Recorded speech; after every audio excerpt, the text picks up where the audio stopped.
नमस्कार, फाइटर समाचार में आपका स्वागत है। आज जिस शख्सियत से आपको रूबरू करवाने जा रहे हैं वे है भाजपा के वरिष्ठ नेता महेश पेडीवाल।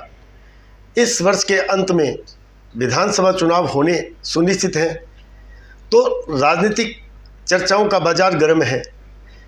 चर्चा करेंगे श्री गंगानगर विधानसभा क्षेत्र की महेश पेडीवाल से। पेडीवाल जी, फाइटर समाचार में आपका स्वागत है। आपका बहुत बहुत धन्यवाद, आपने मौका दिया अपनी बात रखने का। पेडीवाल जी, श्री गंगानगर विधानसभा चुनाव की बात करें तो यहाँ टिकट मांगने वालों की सूची काफ़ी लंबी है। इस सूची में आपका नाम भी है, तो आप खुद को इस सूची में किस नंबर पे मानते हैं? जहाँ तक आपका प्रश्न है कि सूची बहुत लंबी है, तो ये राजनीति में स्वाभाविक है। जो भी व्यक्ति राजनीति करता है उसकी इच्छा होती है, उसकी महत्वाकांक्षा होती है आगे बढ़ने की। तो चुनाव लड़ने के लिए टिकट मांगना कोई बुरी बात नहीं है, और निश्चित रूप से जो आदमी सार्वजनिक जीवन में रहेगा, राजनीति में रहेगा, उसको मांगनी भी चाहिए। और जहाँ तक मेरा विषय है तो मैं पिछले लगभग 50 सालों से राजनीति में हूँ, और मैंने जीवन में राजनीतिक उतार चढ़ाव भी बहुत देखे हैं और व्यक्तिगत उतार चढ़ाव भी बहुत देखे हैं। जैसा कि आपको पता है कि मेरे साथ तो बहुत बड़ी घटना भी हुई है, लेकिन उस समय भी ईश्वर ने और गंगानगर की जनता ने की शुभकामनाओं से मैं सही सलामत रहा। मेरा राजनीतिक जीवन, मैंने प्रोफेसर केदार जी के साथ अपना राजनीतिक जीवन शुरू किया था, और प्रोफेसर केदार जी का राजनीतिक जीवन पूरा प्रदेश जानता है कि किस प्रकार का उनका राजनीतिक जीवन रहा। जैसे कहते हैं ना कि जैसी संगति और वैसा स्वभाव बन जाता है, तो केदार जी जैसे व्यक्ति के साथ उनकी संगत में रह कर राजनीति करने से स्वाभाविक रूप से उन्होंने जिस प्रकार की राजनीति की, वैसा ही एक प्रकार का जीवन बन गया और राजनीति करने का तरीका बन गया। गरीब को गणेश मानते हुए या अंतिम छोर में बैठे व्यक्ति की सोच करना, उसकी चिंता करना, इस प्रकार का, और सार्वजनिक जीवन में सादगी रखना, पैसे की तरफ आकर्षण नहीं होना, ये स्वाभाविक रूप से देखो जैसी संगत होगी राजनीतिक जीवन में वैसा ही आदमी का विचार बनता है। आज मैं भारतीय जनता पार्टी में हूँ, तो भारतीय जनता पार्टी की जैसी विचारधारा, जैसे हमारे टॉप की लीडरशिप हो गए, वैसे विचार आना भाजपा के कार्यकर्ता में स्वाभाविक है। वैसे ही प्रोफेसर केदार जी के साथ, और चूँकि मैं भी पहले समाजवादी पार्टी से संबंधित था, जयप्रकाश नारायण जी के आंदोलन के प्रभाव में रहकर। हमारा प्रश्न ये है कि इस सूची में आप खुद को कितने नंबर पे मानते हैं? देखो, राजनीति के अंदर दुल्हन वही जो पिया मन भाई, इसमें नंबर की कैटेगरी कहीं नहीं है। जो भाजपा के पदाधिकारियों को, सर्वोच्च लोगों को जो पसंद आएगा, नंबर वहीं से शुरू होगा। खुद का आधार तो आप मानते होंगे ना। आज मान लो 1.5 दर्जन नेता है, उसमें आप खुद का तो आधार मानते होंगे ना कि मैं इस नंबर पे हूँ, मुझे टिकट मिलनी चाहिए मुझे, मैं इस नंबर पे हूँ। तो खुद का नंबर तो आप डिसाइड करते होंगे ना। मेरा नंबर तो मैं इसलिए प्रथम मानता हूँ, खुद को लास्ट मानते हो आप? मैं मेरे को इसलिए प्रथम मानता हूँ कि जितने राजनीतिक मुकदमे सरकार के खिलाफ, प्रशासन के खिलाफ, मेरे खिलाफ आज भी है, उतने किसी अन्य पर नहीं है।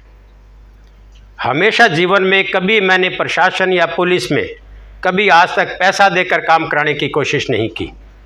कभी मैं प्रशासन से, चाहे कलेक्टर हो, चाहे एसपी हो, और चाहे कितना बड़ा से बड़ा नेता हो या बड़ा से बड़ा अधिकारी हो, कभी मैंने किसी के दबाव में काम नहीं किया। तभी मेरे पर राजनीतिक मुकदमे, राजकीय बाधा के मुकदमे आज भी मेरे पर चल रहे हैं। मैं कभी प्रशासन के दबाव में किसी भी विषय में नहीं आया। ये एक 50 साल की, देखो, मैं छात्र संघ का अध्यक्ष रहा, कोऑपरेटिव का अध्यक्ष रहा, नगर परिषद का अध्यक्ष रहा, यूआईटी की मेरी पत्नी अध्यक्ष रही, लेकिन कभी भी मेरे पर कोई करप्शन के, भ्रष्टाचार के या किसी भी प्रकार का कभी कोई आरोप नहीं लगा। और यही राजनीतिक जीवन की सबसे बड़ी उपलब्धि है। आप खुद को नंबर 1 पे मानते हैं? निश्चित रूप से। क्या आपको नहीं लगता, आपने भी कहा कि आप खुद को नंबर 1 पे मानते हैं, भाजपा ने आपको 2 बार मौका दिया। एक बार आपको टिकट दी, विधानसभा चुनाव श्री गंगानगर से चुनाव लड़ा, लेकिन आप जीत नहीं पाए। दूसरी बार आपकी पत्नी सीमा पेडीवाल को नगर विकास न्यास के अध्यक्ष पद पर सुशोभित किया, उसके बावजूद आपने अपने ही पार्टी से बगावत की। क्या ये बगावत भी आपने प्रोफेसर केदार से सीखी थी? नहीं, बगावत प्रोफेसर केदार से नहीं सीखी, लेकिन कई बार राजनीतिक वातावरण या राजनीतिक जीवन में ऐसी गलतियां हो जाती है और उन गलतियों का भुगतान भी करना पड़ता है, और मैंने किया भी है भुगतान। नहीं, पार्टी से बगावत 2013 में आपने कामनी जिंदल का साथ दिया, 2018 में आपने अशोक चांडक का साथ दिया। 2018 में अशोक चांडक का साथ नहीं दिया, मैं पार्टी के साथ था। 2013 में निश्चित रूप से मैं कामनी जिंदल के साथ था, लेकिन आपको उस समय बता दूं, मैं पार्टी में उस समय नहीं था, पार्टी से निष्कासित था। नहीं, क्या कारण था? राजनीतिक वातावरण ऐसा था, पार्टी का कैंडिडेट ऐसा था कि हमने हाईकमान को चेताया भी था, बताया भी था, लेकिन बात की सुनवाई नहीं हुई। तो कई बार राजनीतिक समीकरण और राजनीतिक वातावरण और राजनीतिक रूप से गलतियां हो जाती है, जिनका भुगतान करना पड़ता है।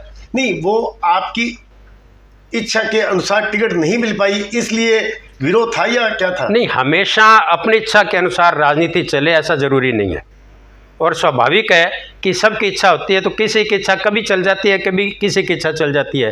पार्टी ने मेरे को यूआईटी का चेयरमैन भी बनाया, तो ऐसा नहीं है, लेकिन कई बार राजनीतिक गलतियां हो जाती है। चेयरमैन कब बनी? मेरी वाइफ। हाँ, आपकी पत्नी सीमा पिडवाल को बनाया? हाँ, मेरी पत्नी को चेयरमैन बनाया, तो ये भी एक भारतीय जनता पार्टी ने ही बनाया। आपका कहना है कि 2018 में आपने अशोक चांडक का साथ नहीं दिया? नहीं। लेकिन चर्चाएं तो ये है कि आपने पार्टी कैंडिडेट का साथ ना देकर उनका साथ दिया। नहीं, ऐसा नहीं है, ये धारणाएं तो बनती रहती है, राजनीति में चलती रहती है। आपके बारे में ऐसी धारणाएं क्यों बनती है, क्या कारण है? लंबा राजनीतिक जीवन है, लंबा राजनीतिक जीवन होता है, तो कई शुभ चिंतक भी होते हैं, किसी को परेशानी भी होती है। पार्टी आपको टिकट नहीं देती है तो क्या करोगे आप? भारतीय जनता पार्टी का जो उम्मीदवार होगा उसका साथ रहेंगे, चुनाव का संचालन संभालेंगे। चुनाव का संचालन तो आपने भैरों सिंह शेखावत के टाइम में भी संभाला था। पूरा संभाला था। 30 नंबर पे रहे थे वो। स्वाभाविक है, उसमें भारतीय जनता पार्टी की जड़ें नहीं थी। क्या कमियां लगी थी उस समय? भारतीय जनता पार्टी यहाँ बहुत कमज़ोर थी, पार्टी के रूप में प्रोफेसर केदार जी के नाम का वर्चस्व था, और इसी वजह से पूरी टीम नहीं बन पाई और हम लोग तीसरे नंबर पे। केजरीवाल जी, फाइटर को जो जानकारी मिल रही है उसके अनुसार कांग्रेस का एक नेता टिकट लेकर, भाजपा की टिकट लेकर, भाजपा के पैराशूट में बैठकर श्री गंगानगर विधानसभा क्षेत्र में लैंड करने की तैयारी कर रहा है। अगर वो लैंडिंग हो जाती है तो आपका क्या रुख रहेगा? देखो, कार्यकर्ताओं में इसका रिएक्शन होगा, लेकिन अगर फिर भी पार्टी तय कर देती है तो स्वाभाविक रूप से पार्टी का निर्णय शिरोधार्य होगा। नहीं, आज जिस कांग्रेस को आप बोल रहे हो कि वो काम नहीं करी, भ्रष्ट है, करप्शन है, उसी के ही कैंडिडेट का आप साथ दोगे? राधे श्याम जी को भी तो एक बार लाए थे भारतीय जनता पार्टी में, उसमें भी तो राधे श्याम जी का डट के साथ दिया था। तो ऐसा राजनीति में चलता है। पेडवाल जी, एक तरफ विधायक राजकुमार गौड़ कह रहे हैं कि उन्होंने शहर को चमन बना दिया, विकास की गंगा बहा दी, आज तक ऐतिहासिक विकास कार्य करवाए जो आज तक इतिहास में नहीं हुए। दूसरी तरफ नगर परिषद सभापति करुणा चांडक के पति अशोक चांडक का कहना है कि उन्होंने 4 चांद लगा दिए शहर विकास में, शहर के विकास में। क्या कहेंगे आप? नगर विकास न्यास PWD, जिनके माध्यम से यहाँ के विधायक विकास कार्य गिना रहे हैं, शहर की एक सड़क भी ऐसी नहीं है जो पिछले 6 माह में बनी हो और आज वो सही सलामत हो। इवन CC रोड भी, जिसकी लाइफ लंबी मानते हैं, वो सड़कों पर भी खड्डे हो गए। एक भ्रष्टाचार का बहुत बड़ा नमूना है ये विधायक महोदय अगर अपने विकास की गाथा कर रहे हैं। मेडिकल कॉलेज में 60% पैसा केंद्र सरकार का है, और जो सड़कों की गिनाने की बात कर रहे हैं, एक भी सड़क विधायक महोदय बता दें कि ये सड़क आज सही सलामत है। इन सड़कों पर इतने बड़े बड़े एक बरसात नहीं झेल पाते ये सड़क। और नगर परिषद की हालत भी ये है कि पट्टे बाकी पड़े हैं, बिना पैसे कोई काम वहाँ हो नहीं रहा। 17 कमिश्नर इस काल के अंदर बदले गए हैं। ये क्या वजह है? नगर परिषद द्वारा बनाई गई सड़क या तो ठेकेदार कंट्रोल में नहीं है, या वहाँ पूरा पैसा नहीं लग रहा। भ्रष्टाचार की हर एक मामले में बू आ रही है। एक भी सड़क ऐसी नहीं है 6 महीने का जिनका पीरियड है, गारंटी पीरियड भी होता है। जिन ठेकेदारों को ब्लैक लिस्ट किया है, उन ठेकेदारों की फर्में बदल कर दोबारा काम दिया जा रहा है। निश्चित रूप से जो विकास की गाथा गा रहे हैं, इनकी पोल बिल्कुल सामने आ गई है जनता के। अब तो दीवारें भी बोलने लग गई है कि कांग्रेस का कैंडिडेट कोई आने दो। और जहाँ तक आप प्रिंस जी विधायक की बात कर रहे हो, तो विधायक जी ने तो सारे रिकॉर्ड तोड़ दिए। जितना शहर में आज भ्रष्टाचार, नशा, राजस्थान के किसी कोने में कोई कत्ल हो जाए, कोई अपहरण हो जाए, कोई गैंगस्टर वार हो जाए, सबसे पहला छापा गंगानगर की सीमाओं में पड़ता है। क्यों? यहाँ उसको छिपने की जगह मिल रही है। प्रशासन बिल्कुल नाकारा साबित हो रहा है, पुलिस नाकारा साबित हो रही है। विधायक का दबाव इतना है कि पुलिस में एफआईआर लिखाने के लिए भी विधायक से फ़ोन करके पूछना पड़ता है। बिजली का मीटर लगाने के लिए बिजली वाले कह देते हैं यार विधायक से फ़ोन करा दो। ऐसी बुरी स्थिति हो रही है गंगानगर में। विधायक मतलब गंगानगर विधायक की बात कर रहा हूँ, राजकुमार गौड़। वैसे तो पूरे राजस्थान में जो राजनीतिक समीकरण बने हैं और विधायकों का अभाव मुख्यमंत्री के पास है, सब विधायकों को खुली छूट है। और ऐसा रावण राज कभी 50 साल से तो हम देख रहे हैं, 50 साल में ऐसा रावण राज कभी नहीं आया। और मैं गंगानगर की बात करूं, चूंकि मैं तो गंगानगर से संबंधित हूं, और गंगानगर की बात करूं विधायक राजकुमार गौड़ की, तो ऐसा नंगा नाच भ्रष्टाचार का, करप्शन का, नशाखोरी का, सट्टाखोरी का कभी आज तक हमने 40 साल से 50 साल से, मैं चुनावी इतिहास में भी हूँ। 1977 में मैं पहली बार केदार जी का एजेंट बना था, तब से लेकर आज तक जितने चुनाव हुए हैं और जितने एमएलए बने हैं, सबसे ज़्यादा यहाँ सुरेंद्र सिंह राठौड़ की क्रिमिनल की चर्चा करते हैं। लेकिन ये तो इनसे भी आगे निकल गए। अब तो गंगानगर की दीवारें भी बोलने लग गई कि भी गंगानगर के हालात बद से बदतर हो गए। और अभी भी अगर गंगानगर के हालात नहीं सुधरे तो हमारे आगे आने वाली नस्लें हमें गालियाँ निकालेगी कि गंगानगर के क्या हालात कर दिए। विधायक राजकुमार गौड़ की तरफ से शहर के मुख्य चौराहों पर होर्डिंग लगे हैं जिन पर विकास की गाथा लिखी गई है। मेडिकल कॉलेज, नर्सिंग कॉलेज, कृषि कॉलेज, ये शायद दर्जनों है। तो ये क्या है, इनके बारे में क्या कहें? मैंने तो आपसे निवेदन किया ना कि एक भी सड़क तो बताएं, उसकी फ़ोटो खींच के बता दें भी ये सड़क हमने 6 महीने पहले बनाई थी और आज भी सही सलामत है। एक भी सड़क की फ़ोटो खींच के बताएं। हमने पिछले दिनों मांग की थी कि पिछले दिनों एक एक्शियन पीडब्ल्यूडी के सुसाइड कर ली थी, उसकी आज तक जांच नहीं कराई गई, जैसे कि लोगों में चर्चा है। एक किसी बात की जन चर्चा हो जाती है ना, कहीं अगर धुआं उठता है, कहीं राख होती है, तो उसकी चिंगारी कहीं ना कहीं ज़रूर होती है। तो अब तो बेलगाम हो रही हैं सारी बातें, लेकिन लोग इंतज़ार कर रहे हैं महीना 2 महीने की। तो लोग आवाज़ क्यों नहीं उठा रहे? अंदर ही अंदर कई बार के अंदर ही अंदर उठ रहे हैं। अभी तो यहाँ पंजाब जैसा हाल कर रखा है, दिलों में आग सुलग रही है, दिलों में आग सुलग रही है और पंजाब जैसा हालात कर रखा है कि पुलिस वाले भी इस दिमाग में, इस फिराक में है कि कब ये राज खत्म हो। पुलिस भी इतने दबाव में है कि वो भी स्वतंत्र एजेंसी के रूप में काम नहीं कर पा रही है। जिसको सत्ताधारी चाह रहे हैं गिरफ्तारी हो रही है, जिसको नहीं चाह रहे उसको बड़े बड़े मामलों में छूट दी जा रही है। तो आप समय का इंतजार करो। नगर परिषद का क्या कहेंगे? नगर परिषद का भी यही हाल है, वहाँ कोई पट्टे नहीं बन रहे। 17 वहाँ कमिश्नर बदल चुके। एक कमिश्नर जाता है, चौथे दिन उसका ट्रांसफ़र हो जाता है या वो खुद ट्रांसफ़र करा लेता है। इसके कारण तो पूरा पंगु हो रहा है प्रशासन। रोज़ कलेक्टर को दखलंदाजी करनी पड़ती है। जब भी बरसात होती है शहर में पानी इकट्ठे होने के यह हालात हो जाती है। जब 2007-8 में मेरी पत्नी चेयरमैन थी यूआईटी की, तब हमने ये सौवाला के पास एसटीपी के लिए ज़मीन एक्वायर की थी। उस समय की ज़मीन एक्वायर है। आज उस बात को हो गए 16 साल, आज तक भी सुचारू रूप से चालू नहीं हुआ। और नगर परिषद की भी यही हालत है कि वहाँ आप रोज़ देखते हैं एक भी सड़क वहाँ भी सही नहीं है। रोज़ ठेकेदार ब्लैकलिस्ट होते हैं, दूसरी फर्म से उनको काम मिल जाता है। तो ये हालात सब जगह एक से। तो आपने मनन तो किया होगा ना, क्या कारण क्या रहा इसका? खुद की इच्छा शक्ति नहीं है उनकी, जो आज पदों पर बैठे हैं। नहीं, उनका ये कहना है कि हमारे पास सीमित संसाधन, सीमित ताकत होने के चलते हम काम कर रहे हैं। तो बाद में कैसे बढ़ जाएगी ताकत? कांग्रेस का राज है, कांग्रेस के चेयरमैन है, यूआईटी कांग्रेस की है, कलेक्टर कांग्रेस की सरकार की बात मानेगा तो बाद में कैसे ताकत बढ़ जाएगी? राज तो भारतीय जनता पार्टी का है। बाद में फिर अगर आज एमएलए बना देंगे तो राज तो भारतीय जनता पार्टी का है, फिर तो ताकत और कमज़ोर हो जाएगी। अगर आज ये नहीं कर पा रहे तो बाद में कैसे करेंगे? बात भ्रष्टाचार की चल रही है, तो क्या नगर परिषद में भी भ्रष्टाचार का तांडव? 100% भ्रष्टाचार है। आप उनसे एक एक ठेकेदार से या एक एक अधिकारी से एक एक उनसे बात। आज कमिश्नर क्यों नहीं टिक पा रहा? या बताओ, 4 साल 3.5 साल में 17 कमिश्नरों का ट्रांसफ़र हो गया, तो इसके पीछे क्या वजह है? क्यों नहीं टिक पा रहे कमिश्नर? पट्टे नहीं बन रहे, 6 महीने से पट्टों की फाइल पड़ी है, पट्टे नहीं बन रहे, तो इसका कोई तो वजह होगा। नगर परिषद के जो अध्यक्ष हैं करुणा जी, मेरे पारिवारिक है, अशोक मेरा छोटा भाई है, लेकिन उनको इस बात का ध्यान रखना चाहिए कि इस मामले में वो क्यों उछाला जा रहा है उनका। ये तो उस बात को भागीदारी, भ्रष्टाचार में भागीदारी क्यों उछाली जा रही है उनकी? भागीदारी उछाली जा रही है, बिल्कुल उनको स्पष्ट कर देना चाहिए, करना चाहिए। क्यों सड़कें टूट रही है, क्यों सड़कों पर खड्डे हो रहे हैं, क्यों शहर का पानी नहीं निकल रहा, इस बात का जवाब तो नगर परिषद के अध्यक्ष ही देंगे ना।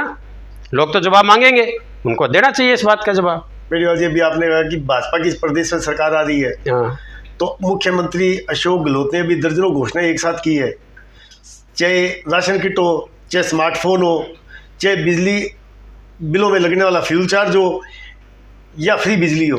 देखो लोग प्रजातंत्र में अब इतने समझदार हो गए हैं, गंगानगर में 14,000 नए वोट बने हैं। लोग इतने समझदार हो गए हैं कि इन लालच में, इन भ्रमित जो कार्य किए जा रहे हैं, इसका जनता पर मैं आपसे एक निवेदन और कर दूं कि लोग, आप किसी से पैसे उधार लेने जाओगे तो लोग पैसे, आपका दोस्त आपको उधार दे देगा, वोट वो अपनी मर्जी से देगा। कोई आजकल तो बेटा बाप या बाप बेटे के कहने से वोट नहीं देता। सब, एक घर के अंदर 3 जने हैं तो कई बार तो ऐसा होता है कि तीनों के वोट अलग अलग पार्टी को पड़ते हैं। तो वोट देने में बहुत समझदार लोग हैं, इन बातों का कतई फर्क नहीं पड़ने वाला। वो चाहे फ़ोन दे दे, चाहे बुलेट मोटरसाइकिल दे दे, चाहे कार दे दे, चाहे जीप दे दे, वोटरों पे इस बात का कहीं फ़र्क नहीं पड़ने वाला। लोगों की आज आशा जग गई है कि देश में सिर्फ नरेंद्र मोदी ही देश को और प्रदेश को आगे ले जा सकता है। आप ये देख लीजिए, पिछले 9 साल से नरेंद्र मोदी प्रधानमंत्री है, एक भी मंत्री के ऊपर कोई आरोप नहीं लगा, एक सिंगल मिनिस्टर के ऊपर कोई करप्शन का आरोप नहीं लगा। आज तक हिंदुस्तान के इतिहास में ऐसा नहीं हुआ। गंगानगर के इतिहास में ये रहा है हमेशा ही कि जब किसी पार्टी की टिकट मांगने वाले ज़्यादा हो और टिकट एक को मिलती है, तो बाकी जो दावेदार होते हैं वो उसको हराने में जुटते हैं, ना कि जिताने में। इस बार भी ऐसा ही है, टिकट एक को मिलनी है और उम्मीदवार 1.5 दर्जन है, तो क्या आप उनको एकता के सूत्र में पिरो पाओगे? ये बात आप खुद उस कड़ी में जुड़ पाओगे? ये बात आपकी सही है कि जितने ज़्यादा कैंडिडेट होते हैं, टिकट नहीं मिलने पर उनमें रिएक्शन होता है। लेकिन भारतीय जनता पार्टी का अब जो स्वरूप है, भारतीय जनता पार्टी की जो घुंटी है, वो एक प्रकार से कैडर बेस्ड पार्टी है। और वहाँ इस बात की चर्चा होती है कि भी आपका उम्मीदवार, आपका निशान कमल है। तो मैं एक आधे का तो कह नहीं सकता, लेकिन मुझे आशा ये है कि जिसको भी टिकट मिलेगी, जितने भी बाकी उम्मीदवार हैं, सारे उसके पक्ष में डटकर काम करेंगे। क्यों कि 5 साल सब लोगों ने ये जो राज भुगता है भ्रष्टाचार का, इससे सब अके और उबे हुए हैं। अगर आपको टिकट नहीं मिलती है तो आप क्या करोगे? भारतीय जनता पार्टी का जो उम्मीदवार होगा उसके चुनाव का संचालन करूँगा। और कुछ कहना चाहोगे? मैं इतना ही कहना चाहूँगा कि मेरा एक लंबा राजनीतिक जीवन है, पिछले 50 सालों से। छात्र जीवन से स्कूल में भी अध्यक्ष रहा, कॉलेज में भी अध्यक्ष रहा, मैंने म्यूनिसिपैलिटी का भी अध्यक्ष रहा। बड़ा लंबा राजनीतिक जीवन और एक आंदोलनों का इतिहास भी मेरा रहा है। ऐसा कोई गंगानगर में आंदोलन नहीं रहा जिसमें भागीदारी नहीं रही हो। तो निश्चित रूप से मैं जनता से यही अपील करूँगा कि किसी भी व्यक्ति का उसका अनुभव, उसका राजनीतिक इतिहास, क्योंकि बहुत से लोग धनबल के नाम पर या इस प्रकार की ताकतों पर अपने आप को स्थापित करना चाह रहे हैं। तो धनबल की बात की पेड़ीवाल जी, तो पिछले चुनाव में भी धनबल चला, बिल्कुल चला। धनबल कामयाब काम कर पाया? यही मैं कहना चाह रहा हूँ कि जनता बहुत शानी है, जनता बहुत समझदार है। धनबल के प्रयास पे आगे आने का प्रयास हो रहा है, चले या नहीं चले। पिछली बार उदाहरण है, धनबल के आगे एक सामान्य आदमी जीत गया। राजकुमार गौड़ के जीतने का मुख्य कारण यही था कि लोगों ने उसको सामान्य आदमी समझा, और पिछले कुछ सालों से वो सार्वजनिक जीवन में सक्रिय थे, बाकी लोग नए थे, तो लोगों ने उनको प्राथमिकता देकर जिता दिया। लेकिन लोग असलियत को भी जल्दी समझ लेते हैं। एक मेरा भी 50 साल का लंबा इतिहास रहा है, और लोगों के बीच सामाजिक कार्यों में मैं भी उतना ही सक्रिय हूँ, चाहे वो कैंसर के फील्ड में हो, चाहे वह चाइल्ड लाइन के फील्ड में हो, मंदबुद्धि बच्चों के क्षेत्र में हो, चिकित्सा के क्षेत्र में हो। लेकिन सामाजिक कार्य में कोई राजनीतिक कार्यों के लिए नहीं कर रहा। बाकी तो देखो, जो आदमी काम करेगा उसका लाभ और हानि उस व्यक्ति के साथ जुड़ेगी। लेकिन गंगानगर की जनता एक अलग मिजाज की जनता है, क्योंकि यहाँ जो पहले इतिहास रहा, पलकों पे बिठाती है तो गिरा भी देती है। नहीं, एक गंगानगर के लोगों का ना एक मानसिकता ये रही है केदार जी के समय से कि ये पार्टी और चेहरा, जब दोनों चीज़ पसंद आती है लोगों को, उसी को जिताती है। इनको पार्टी भी पसंद आनी चाहिए गंगानगर की जनता को। गंगानगर नहीं, मैं तो पूरे ज़िले की बात कर रहा हूँ। आप देख लो, गंगानगर में केदार जी, हेतराम जी, शोपत सिंह जी, गुरदयाल सिंह जी, योगेंद्र नाथ हांडा, ये लोग ऐसे जन नेता रहे जिन्होंने अपना राजनीतिक और अपनी व्यक्तिगत लोकप्रियता से इस ज़िले में बहुत काम किया और लोगों में विश्वास पैदा किया। केजरीवाल जी, पार्टी की टिकट मायने रखती है या व्यक्ति का चेहरा? दोनों। फर्स्ट पार्टी, ज़्यादा ताकत पार्टी की, लेकिन चेहरा इसलिए मायने रखता है कि लोग उसमें अपना प्रतिनिधित्व देखते हैं। पार्टी की ज्यादा ताकत होती है, पार्टी की ज़्यादा ताकत होती है। पार्टी की ज़्यादा कामनी ताकत। जिंदल कैसे जीती? क्योंकि जमींदार पार्टी थी। और राजकुमार गौड़ कैसे जीते? ये निर्दलीय थे। अगर पार्टी की ताकत ज्यादा होती तो? पार्टी की ताकत थी तभी इतने वोट मिले। राजकुमार गौड़, मैंने आपको क्या कहा, पार्टी की ताकत प्लस चेहरा, नहीं प्लस चेहरा।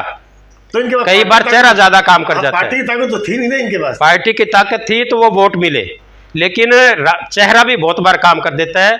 कई बार राजनीतिक समीकरण ऐसे बन जाते हैं कि निर्दलीय को उसका लाभ मिल जाता है। मैंने दोबारा आपको बताया कि गंगानगर और हनुमानगढ़ जिले में लंबे समय तक ऐसे राजनीतिक चेहरे रहे जिन्होंने अपने व्यक्तिगत लोकप्रियता के आधार पर यहाँ के राजनीति को प्रभावित किया। मैंने आपको नाम बताए, उसका एक बहुत बड़ा कारण लोगों के दिलो दिमाग में है भी हमें ऐसा व्यक्ति चाहिए जो राजनीतिक रूप से सुलझा हुआ हो, प्रशासन का सामना कर सके, बिना पैसे से काम कर सके। इस प्रकार के चरित्र का व्यक्ति यहाँ की जनता को चाहिए, क्योंकि केदार जी ने यहाँ की जनता को बहुत बड़ी सीख दे गए वो। और उसी वजह से यहाँ कई बार निर्दलीय जीत जाते हैं कि लोगों को यह दिखता है भी हमारा प्रतिनिधि ये सही होगा। वो तो धोखा बाद में होता है। वोट देते वक्त तो आदमी यही सोच के देता है भी ये हमारा प्रतिनिधित्व तो सही करेगा, तो धोखा भी होता है। जैसे इस बार धोखा हुआ है, वैसे धोखा भी होता है। इस बार धोखा हुआ लोगों के साथ धोखा हुआ है। ओके पेड़ीवाल जी, आपने बड़ा कीमती समय दिया, बहुत बहुत धन्यवाद। बहुत धन्यवाद आपका। अभी हम बातचीत कर रहे थे भाजपा के वरिष्ठ नेता महेश पेड़ीवाल से। आगामी किसी शख्सियत से मुलाकात के लिए फिर मिलेंगे, तब तक के लिए नमस्ते।